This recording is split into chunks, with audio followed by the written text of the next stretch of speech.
From a gymnast whose final move left doctors questioning how she ever stood again, to a split-second misstep that showed how one wrong angle can break everything. 25 segments, 7 levels. This is the most disturbing sports injury iceberg. Let's start at the tip.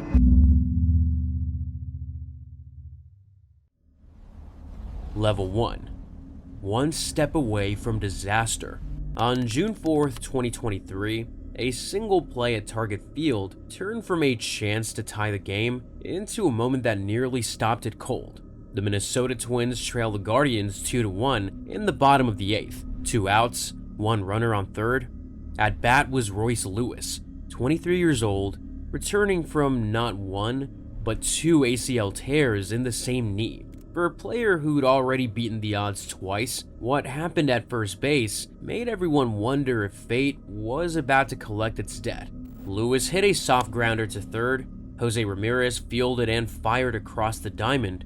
The throw went wide, pulling the first baseman off the bag and into the base path. Lewis was already sprinting full speed. With no clear lane, he chose instinct over caution and tried to leap over Arias. His timing missed by inches. As he left the ground, his momentum carried forward, flipping him over the fielder's shoulder. He landed face first near first base, his neck bending back as his shoulder took the full hit. The out was called, but no one was watching the umpire anymore. For a moment, he didn't move. Trainers reached him while teammates gathered close. Every eye in the park fixed on the spot where he fell, wondering whether his comeback will end with another injury. But gradually, he pushed himself up. He held his left shoulder and walked toward the dugout under his own strength. Medical tests later told the rest of the story. No concussion, no fracture, no ligament damage, only a deep cut and a bruised shoulder. His manager called it as positive as it could be. Lewis tried to joke about it, saying he felt like he'd run into a car backwards. But how could a fall like that leave him mostly unharmed? Slow motion replays reveal the answer. Lewis's flip spread the force across his arms and shoulders, sparing his neck from direct impact. It looked disastrous, but the physics actually protected him. 2 days later, he was back in the lineup and tied the game in the 9th with a single to left. The jump that terrified an entire nation. It was a bright March morning in 2021 at Planica, Slovenia, home to the biggest ski flying hill in the world. Norway's Daniel Andre Tande stood at the top, ready for another training jump. Tande was one of the world's best. He was an Olympic gold medalist and a former world champion who never staggered even at high speeds. But this time, fate had other plans.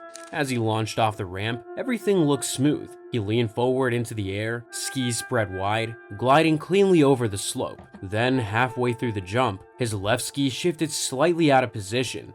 The wind caught it, pulling his body off balance. He tried to steady himself, but there was no time. In seconds, his body spun sideways and dropped toward the hill. He struck the slope hard with his shoulder and head, flipped over, and tumbled hundreds of feet down the snowy surface before sliding to a stop.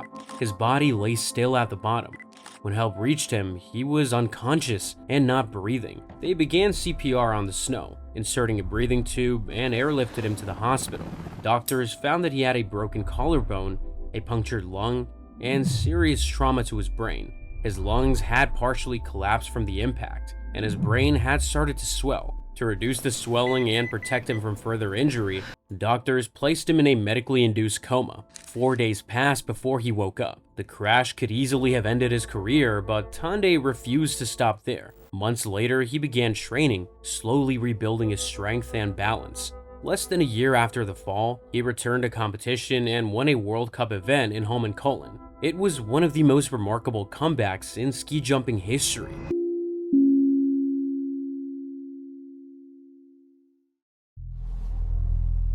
The moonsault miscalculation. It was January 2025, and JD McDonough was in one of the biggest matches of his career. He and Dominic Mysterio were fighting the War Raiders for the tag team titles on Monday Night Raw.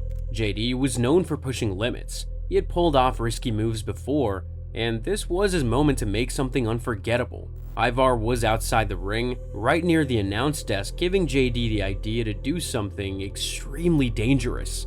He ran, hit the ropes, and launched himself into a springboard moonsault, which is a spinning backflip meant to land clean on his opponent. For a second, the crowd gasped, but his rotation came up short. He brushed against Ivar, then crashed into the edge of the desk. The sound of the impact cut through the noise. JD lay there, gripping his side as everyone went quiet. Somehow, he stood back up. He finished the match, but his breathing was heavy, and the pain in his chest was sharp. After the show, doctors found the damage. Several ribs were broken, and one had punctured his lung. The injury caused his lung to collapse, and he needed a chest tube to let the air and blood escape so he could breathe again. Commentators said he was lucky not to have broken his neck. JD later explained that his 7th rib had pierced the lung, calling it the worst pain of his career. He stayed in the hospital while the lung healed and said he'd be out for a couple of months, waiting for the bones to knit back together.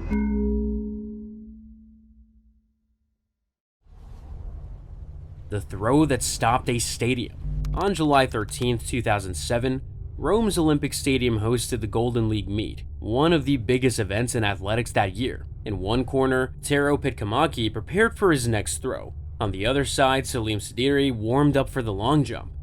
The two areas were close, and their spaces overlapped. Tero began his run. His speed built with each stride until his front foot slipped slightly on the damp surface. The spear left his hand at the wrong angle. Instead of flying straight down the field, it curved left and shot toward the warm-up area, striking Salim in the side. He fell instantly, gripping his ribs. Other athletes rushed to help while medical staff ran from the sidelines. Salim stayed calm, insisting he was fine as they lifted him onto a stretcher. The first medical report said the wound wasn't serious, and he was discharged later that night. By the next morning, his pain grew worse. Further tests revealed internal bleeding affecting his liver and kidney, and he underwent surgery to stop it. The accident also changed how athletic events were planned. Officials introduced new safety rules to prevent throwing and jumping events from overlapping again. Salim spent months recovering before returning to the sport. In June 2009, he returned to form and set a new French long jump record of 8.42 meters.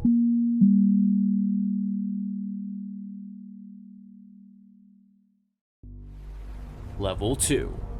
Goal celebration gone wrong. It was December 5, 2004 in Geneva. Paulo Diogo had just scored their 4th goal, sealing an important win against the opponents. The match was almost over, and the team finally had reason to smile after a rough season. But then one misstep turned those smiles into screams. He leapt onto the fence that separated the field from the crowd, grabbing it with both his hands. He hung onto it for a split second only, but as he jumped down to the field, his wedding ring caught on top of the fence. He jerked it off as it was nothing. For a moment, he didn't feel anything, but then he realized that the metal had cut through his finger and tore the top part off as he landed. He looked at his hand, saw blood pouring down, and froze. The pain spread fast, and he started to shout while holding his hand high. Another player immediately called for help. Medics rushed over, searching the ground for the missing piece of his finger. During this chaos, the referee walked over and gave Paulo a yellow card for excessive celebration and time wasting, not realizing how serious the injury was. Later, the doctors concluded that injury was too severe to repair. They cleaned the wound and removed the remaining part of the finger. Later, when asked about the incident, he simply said, "I'm not dead, and life goes on." He returned to play months later and continued his career until 2013 before moving into coaching.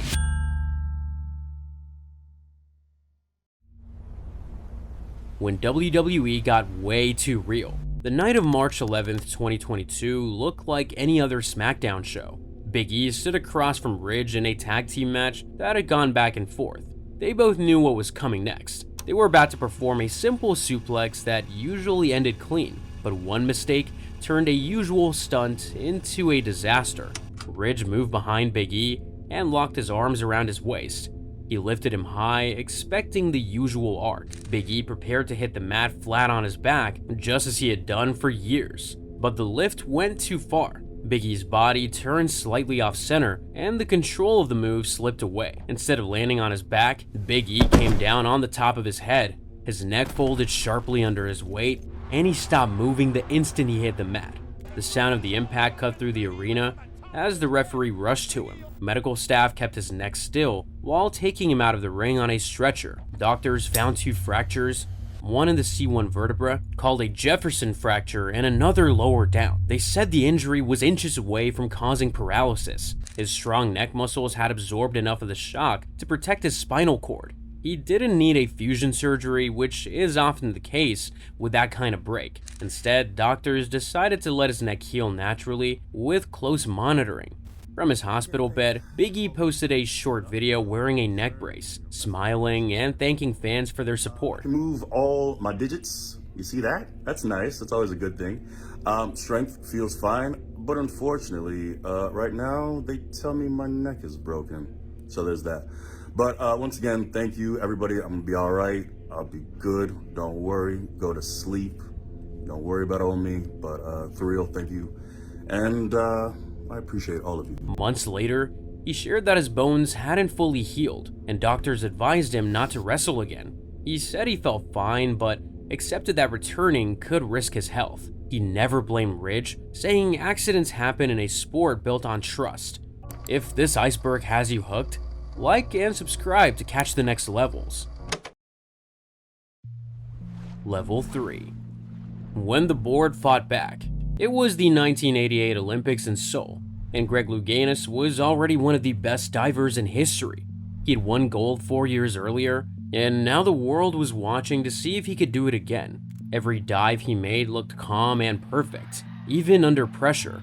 In the springboard event, Greg prepared for one of his hardest dives, a reverse 2.5 somersault. It was a move that needed perfect timing and distance from the board. A small mistake could end the dive before he even hit the water. Greg took a breath, stepped forward, and jumped. As he flipped backward, his body rotated too close to the board. He started to open his position before he had enough height. The back of his head struck the board with a sharp crack. The sound echoed across the pool as he dropped into the water.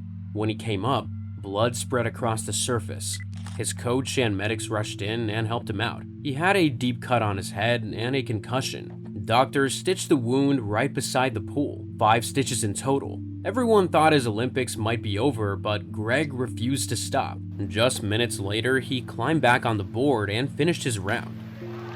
The next day, he returned to compete in the final and won gold. A week later, he won another gold in the platform event, completing one of the most incredible comebacks in Olympic history. But behind it all, he was hiding a dark secret. Years later, Greg shared that he had already been living with HIV when the accident happened. He hadn't told anyone because he feared what people might say. 6 months prior to the Olympic Games in 1980, I was diagnosed HIV positive. I felt that if my diagnosis was positive, that I was going to pack my bags and move back to California, lock myself in my house, and wait to die. Health experts later confirmed that there had been no danger to anyone in the pool, but the truth revealed how much pressure he carried in silence.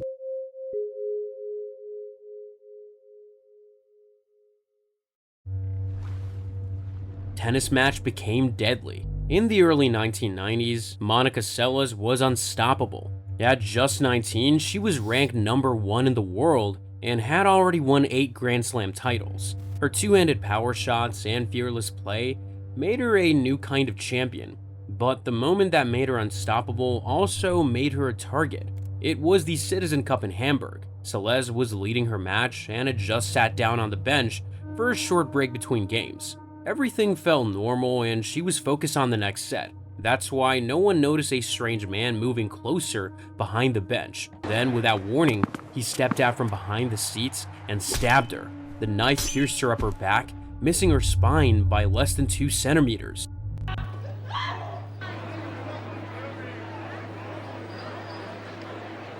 Bitte sofort einen Arzt auf den Platz.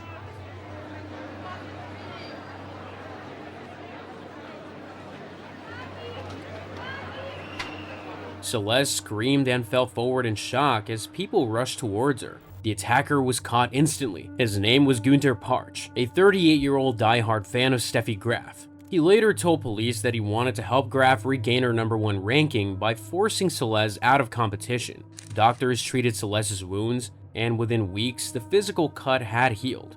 But the real damage ran deeper. The attack left her afraid of crowds and terrified of returning to the court. She developed post-traumatic stress, depression, and an eating disorder that kept her away from the sport for more than 2 years. Around the same time, her father and longtime coach was diagnosed with cancer, adding to the weight that she was already carrying. It didn't help that judges declared Parch mentally unstable and did not give him any jail time. To fans, it felt as if the system had failed one of the sport's brightest stars. But despite everything, 28 months later, she officially returned. The crowd stood for her before she even hit a ball. Not long after, she won the Australian Open, her last Grand Slam title. The stabbing of Monica Seles changed tennis forever. Security around players tightened, and fan access was never as open again. The trick that ended the run. It was the last morning of 2009 in Park City, Utah. Olympic qualifiers were just weeks away, and Kevin Pearce was at his peak, one of the few who could rival Shaun White. He was only a few days from qualifying when the ice betrayed him. Kevin Pearce stood at the top of the halfpipe, chasing the perfect line. The snow was rough that day, frozen solid overnight until the walls felt like concrete. Kevin was fine with that because he had trained through worse. He wanted to land the run that would lock his Olympic spot, a cab double cork, a twisting double flip that few riders could even attempt. He dropped in fast, carving across the wall, picking up speed for takeoff. As he launched, his body spun smoothly. The crowd's breath held for a moment, but as he came down, he was just a little off on the rotation. His board caught its front edge, the toe side on the wall, instead of sliding clean. The board stopped, his body didn't. His head slammed into the icy wall above his left eye. The sound echoed across the pipe, and Kevin went limp. Within minutes, a helicopter was on its way to the University of Utah hospital. Doctors said he had a severe brain injury. They put him into a medically induced coma so the swelling in his brain wouldn't get worse. When Kevin woke up, it was only the start of the fight. He couldn't remember simple things, couldn't walk straight, and his vision was off. Doctors fitted him with special prism glasses to help his eyes line up again. His brain was healing, but slowly. After weeks in the ICU, he moved to Craig Hospital in Denver for rehab. There, he learned how to walk steadily, speak clearly, and rebuild small pieces of his old life. Months later, he was strong enough to go home, but doctors told him he would never safely compete again. Advise you to do that. You can't take the risk. So you've been hurt for 1 year. Your brain is healing, but your brain can't get injured again. For years, that fall stayed frozen in memory until he found a way to thaw it. Instead of giving up, he and his brother Adam started the Love Your Brain Foundation to help others living with brain injuries. His journey was later told in the documentary The Crash Reel, which showed how one fall in a halfpipe reshaped his life and helped others learn to heal after theirs.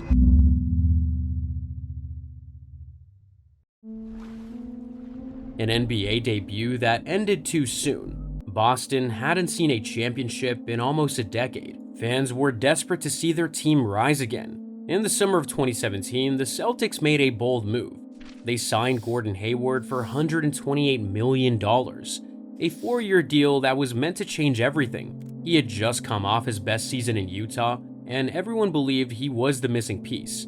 On October 17, 2017, the new season opened in Cleveland against LeBron James and the Cavaliers. It was the biggest game of the year, with millions watching. But only minutes in, the promise that filled the court began to fracture. From the start, the energy was high. Hayward was calm and focused. Every move he had made drew cheers. The Celtics moved fast, passing cleanly, testing Cleveland's defense. The team seemed ready for a strong season. Hayward ran toward the basket to catch a high pass. He jumped, trying to score, but bumped into a defender in the air. He lost his balance and came down hard on one leg. His ankle bent sideways, his leg gave out under him. The sound was sharp, and he hit the floor in pain.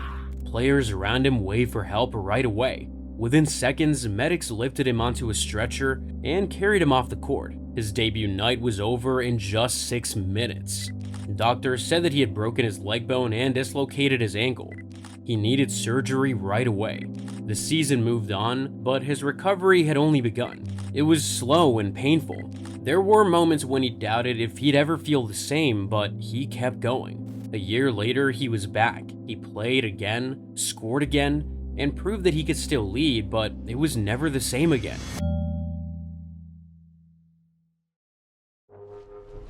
Level 4. When the wave didn't break. At Nazaré, even the best surfers know that one wrong move can change everything. In 2017, British surfer Andrew Cotton paddled into a monster wave, something he'd done many times before. But within seconds, the ocean turned on him. The wave he took was massive, breaking left across the deep canyon. As the lip began to pitch forward, Cotton realized it was about to close out. He jumped early, trying to protect his legs from the impact. The wave exploded, lifting him high into the air before dropping him flat on his back. From the beach, it looked like a typical wipeout. Under the surface, something snapped louder than the wave. The force of that landing crushed one of the bones in his lower spine. Before he could even comprehend what had just happened, the next wave rolled through and pulled him down again. His tow partner raced toward him on the ski and tried pulling him from the sea, but a big wave struck them on the way, and Cotton fell off. He then swam to the shore by himself. When he finally reached the shore, he was exhausted and in extreme pain. Lifeguards stabilized him, secured his neck, and rushed him to the hospital. Doctors immediately did scans that showed a compression fracture in his lower back, the L2 vertebra. It was stable, meaning he wouldn't need surgery, but he faced a long recovery in a brace. Back in the UK, Cotton spent months rebuilding his strength. His body recovered slowly, but his mind was still stuck in the ocean. He wasn't done yet. By the next year, he was walking, training, and eventually surfing again. In 2018, he returned to Nazaré to the same break that had nearly ended his career, and the wave that broke him made his name echo through surf history. That wipeout earned him the World Surf League's Wipeout of the Year.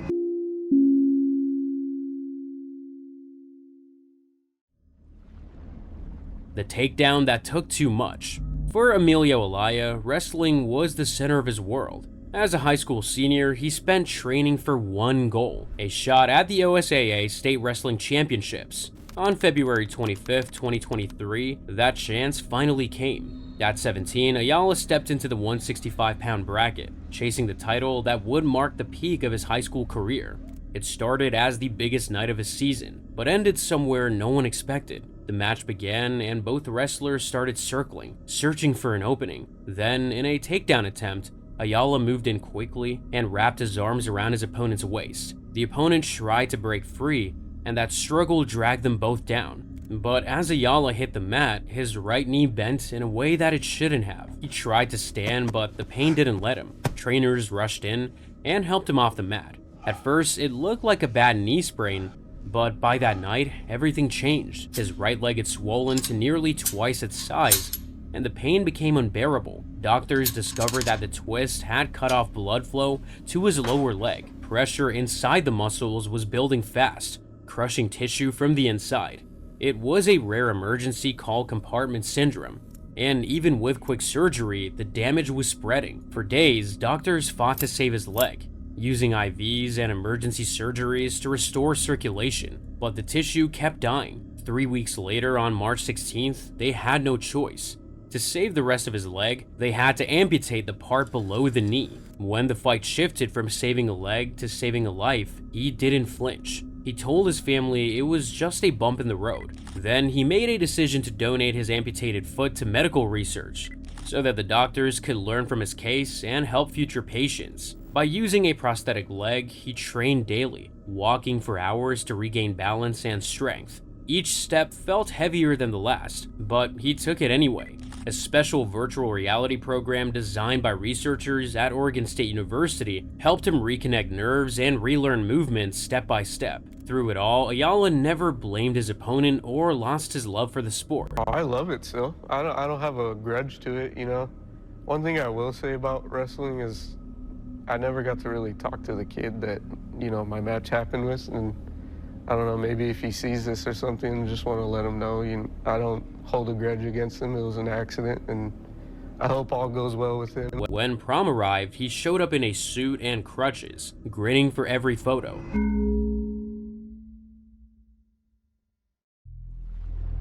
The bullfighter's worst nightmare. On March 20th, 2017, a young bullfighter, Antonio Romero, entered the ring at Mexico City's Plaza de Toros. He wanted to move from an amateur to a pro, and this was his chance to do it. He'd danced with bulls before, but that afternoon, the rhythm changed. His opponent was a massive 1,000-pound bull called Don Eduardo. Romero was unfazed and moved with focus. He kept his cape low, drawing the bull close, and sidestepping cleanly every time it charged. For a few minutes, everything looked smooth. The crowd began to believe he had full control. Then, a slip changed everything. Romero lost his footing for just a moment, but the bull reacted instantly, lowering its head and charging straight into him. The horn drove through his left side with unbelievable force, going deep into his lower body. Romero was thrown into the air, then hit the sand hard. He was bleeding uncontrollably and was barely conscious. Other bullfighters and assistants ran in, waving their capes to pull the bull away. Romero was quickly carried out and rushed to the hospital. Surgeons fought to save his life for 6 hours. The horn had torn through muscle and intestines and caused massive internal bleeding. To help his body heal, doctors created a small opening in his stomach so waste could leave through a medical pouch until his intestines recovered. They said the horn missed his vital organs by less than an inch. Romero survived, but recovery was long and painful. After months of therapy, he announced he would return to bullfighting. In September 2017, just 5 months later, he stepped back into the ring for the first time since the accident. His comeback split public opinion. Some admired his courage, while others called the injury proof that bullfighting was too dangerous for man and beast alike. Across Mexico and Spain, protests against the sport grew louder, but Romero didn't see it that way. For him, it wasn't about fame or controversy. When asked why he returned, he said it was simple. This was his life, and even a brush with death wouldn't change that.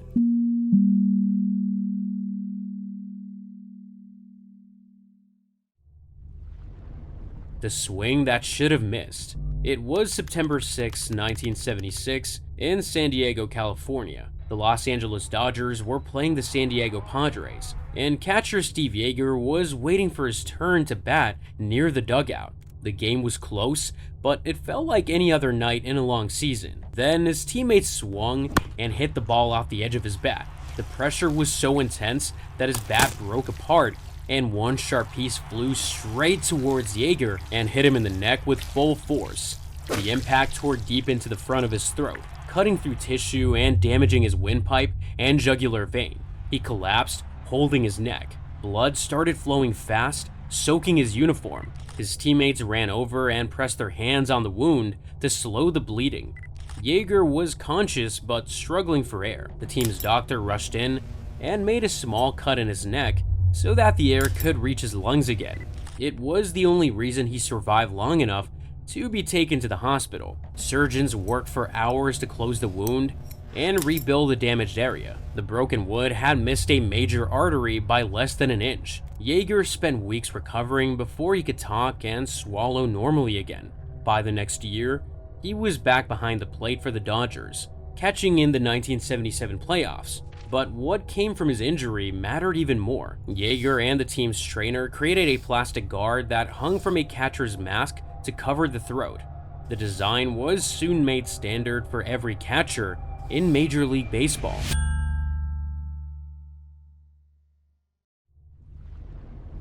When the ocean turned red. By the early 2000s, Bethany Hamilton was a teenager with pro-level talent. Dawn sessions, non-stop training, and junior wins had her pointed at a big future. It was October 31st, 2003, at Tunnels Beach on Kauai. Bethany paddled out near her friend Alana Blanchard and the Blanchard family. The water was calm, and they were waiting for a new set. The water that carried her dreams was about to turn against her. Bethany rested her left arm on the board and watched the horizon. Without warning, a tiger shark came up under her and hit the board hard.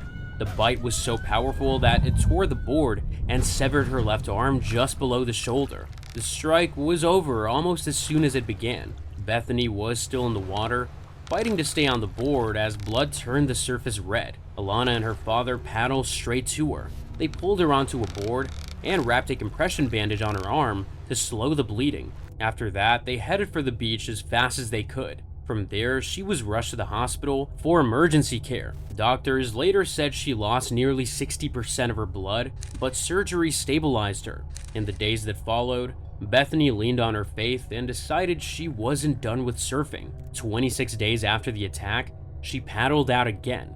The first attempts were rough. With one arm, she had to relearn everything. She used her legs more for drive and balance, and tested a custom board with a handle to help with paddling during the early sessions. Little by little, it worked. Each wave she caught pulled her further from fear. Soon, she was back in contests, proving she could compete at a high level. From there, her story moved beyond results. She spoke to schools and camps, met with new amputees, and shared how she found purpose after the attack. Books, films, and talks carry that message further. A single setback doesn't define a life.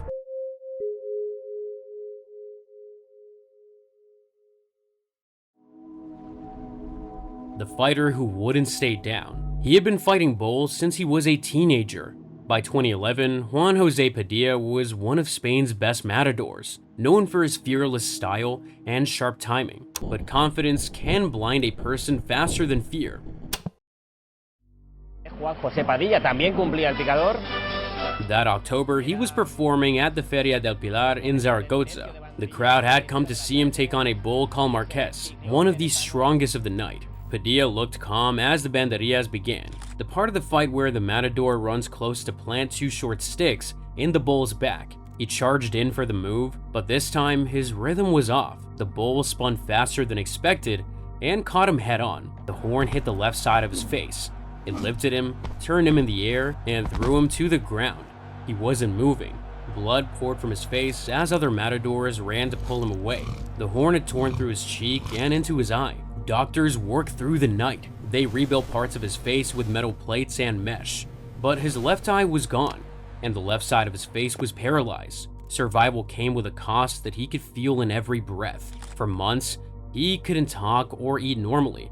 Most people thought his career was over. But in March 2012, just 5 months later, he returned to the ring in Olivenza wearing a black eye patch. From that day, people called him El Pirata, the pirate. He kept fighting for 6 more years, even after a cut to the same side of his face in 2016, a lung injury in 2017, and a deep scalp wound in 2018. He always came back. His final fight took place in Zaragoza, the same arena where his life had changed. The crowd stood as he gave his last salute. When it ended, they carried him out on their shoulders, cheering for a man who lost an eye but never his nerve. Level 5. The Forbidden Move. Elena Muquina was a rising star in gymnastics. In 1978, she became a world champion. She had dreams for the 1980 Moscow Games, but behind the medals, her body was already breaking. In 1979, she broke her leg, yet doctors removed her cast too soon. She was forced back into training, running laps, and trying skills before she was ready. All of that made her dangerous attempts riskier. Her hardest move was the Thomas Salto. The move looked effortless on paper until it demanded everything in return. It was a flip with twists ending in a roll. It looked beautiful when done right, but it had no safety margin.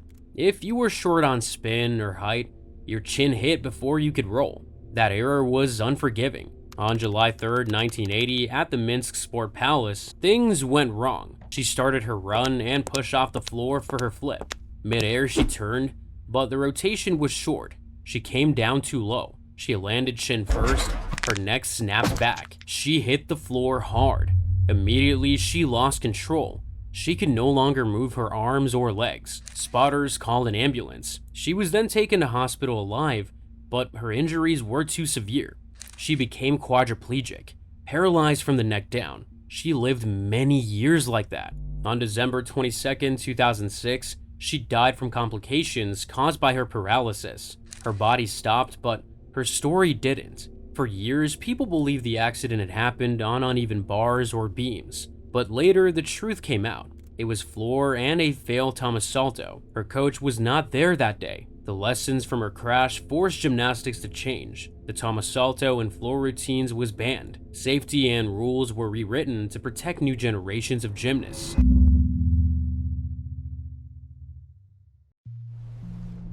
Crash at Garmisch-Partenkirchen. It was a January morning in 1994 at Garmisch-Partenkirchen, Germany. The Kandahar course was icy and dangerous. Crowds lined the track, waving flags and cheering for Austria's star racer, Uli Meyer. But every racer knows the edge of victory is one breath from disaster.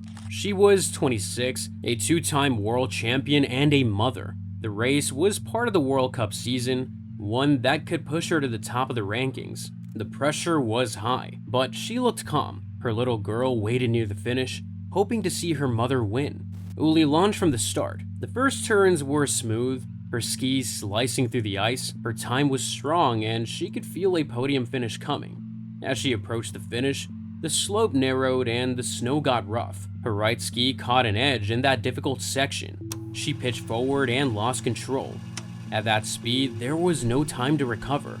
Her helmet came off and one ski flew loose. She struck a bank of snow beside the course and broke her neck. At that speed, there is no second chance, just the sudden end of motion. Rescuers tried to bring her back with chest compressions and oxygen. A helicopter landed nearby and rushed her to a hospital in Murnau, but all efforts went to waste because it was already too late. The crash aired live on Austrian TV. Uli was the 5th national skier to die in 3 years. The accident raised hard questions. Was the course too dangerous? Were the barriers and nets enough? A court later ruled no one was criminally at fault, but the sport changed fast. Race organizers added more safety nets, extra padding, and wider escape areas for future events. Years later, her name still lives on. A race in Saalbach Hinterglemm now honors her, the Ulrike Meyer race. Level 6. The final lap at Amaru Park. On March 25, 1984, Amaru Park Raceway was packed for a national racing event. Among the riders was Jane Litterick, a mother and one of the few women in Australian bike racing at the time. She was 26, known for her speed and fearless style. That day, the cameras came to capture history. Instead, they caught a tragedy. Amaru Park already had a bad reputation for its tricky layout with tight corners and short runs, but no one cared until this race. The race began smoothly. Jane was holding her line on the main track, riding close to 200 kilometers an hour. But one corner ahead could change everything. Bikers sped as they came out of a corner called Ron Hodgson Corner. It was a blind, high-speed bend with almost no space for mistakes. Jane pushed forward, keeping her line tight. The track had short turns and hard barriers close to the edge. One small slip could be deadly, but she didn't back off. She wanted to prove that she could stand with the best. But as Jane came out of the bend, her front wheel began to shake.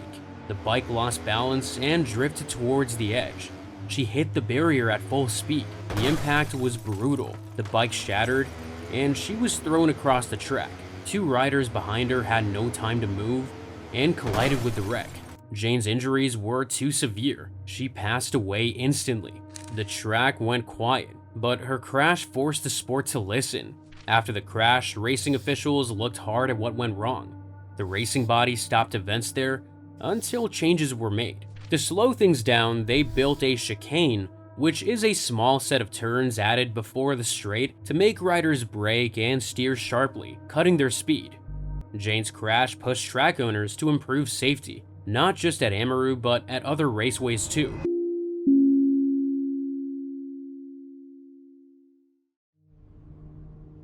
the turn that changed racing forever. Spa is a track where drivers test their courage. The corners are steep, the speeds are extreme, and there's almost no room for error. On the last day of August in 2019, Formula 2 driver Antoine Hubert lined up for what began as an ordinary race. A few seconds later, everything changed. Coming through the famous uphill turn, another driver lost control. His car spun and hit the wall hard, scattering debris across the next stretch of road. But the danger didn't stop there. Behind him, cars tried to avoid the wreck. Ralph Boschung and Antoine Hubert both steered towards the open space on the right, hoping to stay clear. Boschung slowed suddenly. Hubert came in just behind him and clipped his car, losing the front of his own. That small contact left Hubert with almost no steering. His car shot forward into the barrier at over 200 kilometers an hour. The hit was brutal, but what came next was worse. The car bounced back onto the open section, now sideways in the path of the next group of cars. Juan Manuel Correa was in one of the cars that came afterwards. He had struck debris only moments earlier and was already struggling to keep control. As he came through, his damaged car slid into the same area and struck the side of Hubert's car at almost full speed.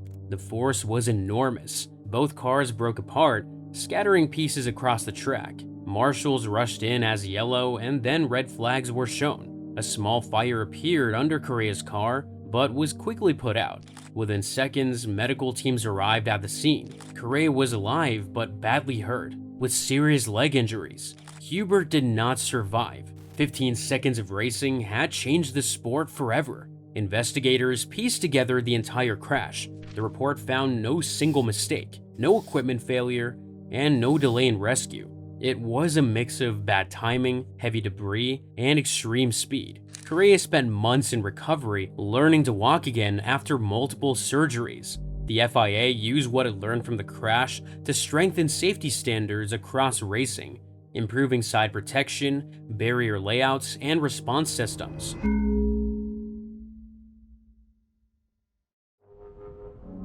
Parachute tragedy in Russia.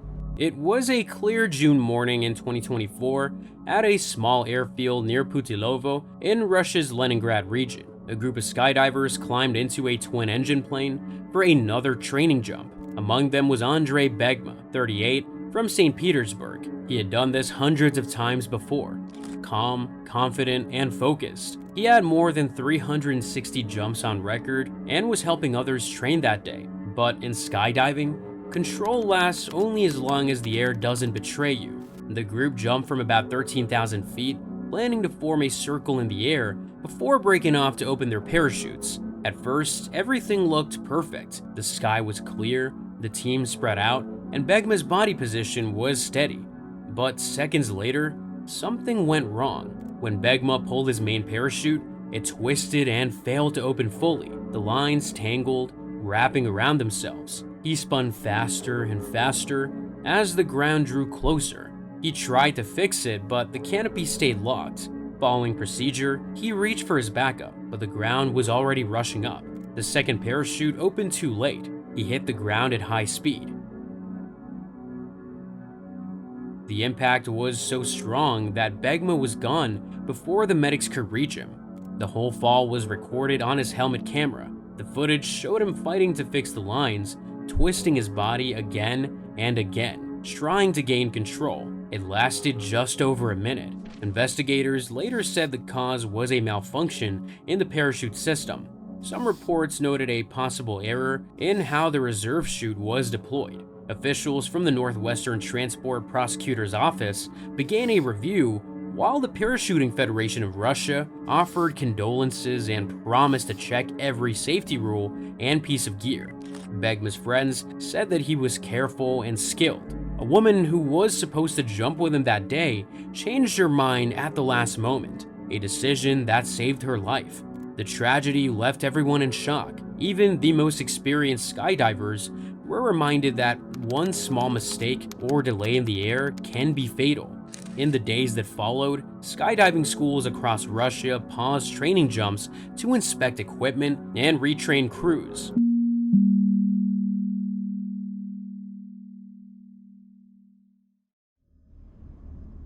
Reason NASCAR changed forever. On February 18, 2001, at the Daytona 500, the biggest race in NASCAR, everyone was waiting to see Dale Earnhardt back at the top. He was 50 years old, a 7-time champion, and the face of the sport. That day, racing's biggest name would face the one thing no champion could outrun. His team had 2 cars leading the race, his own son, Dale Jr., and his teammate Michael Waltrip. For most of the race, the 3 of them had worked together. Dale blocked the pack behind while his 2 cars held the front. As the laps ran down, the crowd could feel it. His team was about to take first and second. It looked like another classic finish until one move broke the pattern. When the final lap began, all eyes were on Waltrip and Dale Jr. racing side by side towards the finish line. In the background, Dale was still holding off the pack. Another car tried to pass him from below, their wheels brushed, and his black number 3 started to slide. It moved up the track, hit another car beside it, and then went straight into the wall. The front of his car hit the concrete at almost 160 miles an hour. The force stopped it instantly. His head snapped forward, and another car hit him from the side. There were no flames or spins, just smoke rising from the car. But inside that car, the damage was already done. When help reached him, Dale wasn't moving. Medics tended to him right there, then took him to Halifax Medical Center. He was pronounced dead within minutes. The crash had broken his neck at the base of the skull, an injury that no one could survive. Up ahead, his team crossed the line, not yet knowing what had happened behind. It should have been a celebration for the team, but when word spread that Dale was gone, the victory turned into a huge loss. His death sent shockwaves through NASCAR. It was revealed that Dale had refused to wear the new head and neck restraint because it felt tight and uncomfortable. The injury that killed him was the exact one that device was built to prevent. Within months, NASCAR made it mandatory. They added soft walls, better seats, and stronger belts. Dale Earnhardt's crash changed racing forever. His loss made every track safer and every driver more protected. Level 7. Snowmobile Incident at X Games. A new season opened in Aspen, and one trick was about to decide a lot. Caleb Moore was 25, a medal winner, and a star of the Winter X Games in Colorado. The event was freestyle snowmobile. Riders used 450-pound machines on a jump line and tried big stunts for points. But the crowd wanted something insane, and Caleb was determined to follow through. He had a great start at full speed and launched high into the air. His sled flipped backward as planned, but halfway through the spin, the sled slowed and didn't complete the full rotation. The front skis struck the edge of the landing hill. The hit stopped the sled midair, throwing Caleb forward. His body slammed into the snow head first and then chest, and the 450-pound machine flipped over him. It rolled once, then came to rest beside him. Track staff reached him at once. They kept him awake and moved him off the course. That first night, doctors thought it was a mild injury like a concussion, but Caleb complained of sharp pain in his chest. Scans showed internal bleeding near his heart. He was airlifted for emergency surgery, but complications followed. His brain began to swell. A week later, he passed away from his injuries. It was the first fatality ever recorded at the X Games. The tragedy shook the entire freestyle world. Caleb's younger brother, Colton Moore, had also crashed that same night during his run at the same spot. Same place that his brother Caleb wrecked. But he survived. After Caleb's death, Colton nearly quit the sport, but returned the following year to honor his brother. Against all odds, he won X Games Gold in 2014, dedicating it to Caleb.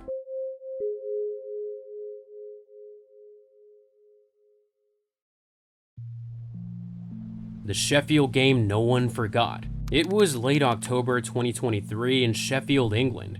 The Nottingham Panthers faced the Sheffield Steelers in a Challenge Cup matchup, and one of Nottingham's newest players, Adam Johnson, had a lot to prove. He'd come from the NHL, bringing skill and excitement to a team hoping for a strong season. But what happens when the speed that defines hockey becomes the thing that destroys it? The puck dropped, and for the first few minutes, it was fast, clean hockey. Players traded passes, the skates hissed over the ice, and the rhythm of the game built. Johnson moved with confidence, cutting across center ice for a play. Then, in an instant, that rhythm broke. He collided with another player mid-rink, both moving at high speed. As they tangled, a skate lifted at the wrong angle. The blade caught Adams' neck. He tried to move forward, but dropped to the ice. At first, people thought he'd been knocked down hard. Then they saw the blood. Players shouted for help, staff ran to him and pressed towels to his neck. Medics tried hard to save him, but couldn't. The arena fell quiet, every sound swallowed by fear.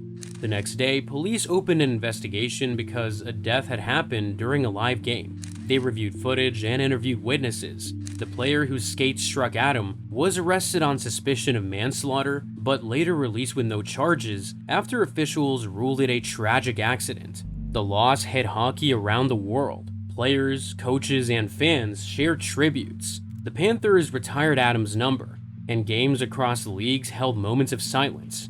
The tragedy sparked new safety debates. England's amateur leagues made neck guards mandatory, and other countries began planning the same.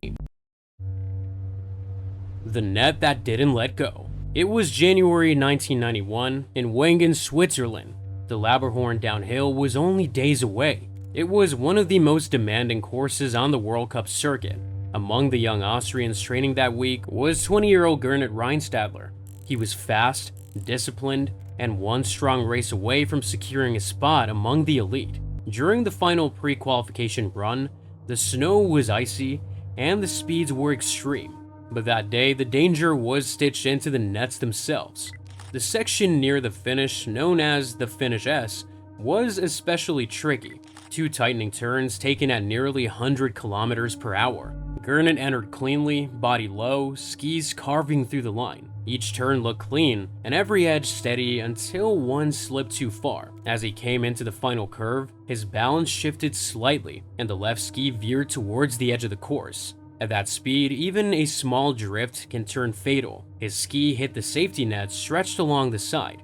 Instead of sliding off, the ski tip slipped into one of the large mesh openings and got trapped. The safety net that should have stopped him held on too tight. His body was still moving at full speed, but the trapped legs stopped instantly. Force snapped through his lower body, shattering his pelvis and tearing blood vessels deep inside. He crashed hard against the nets and didn't move. Within seconds, rescuers reached him and called for a helicopter.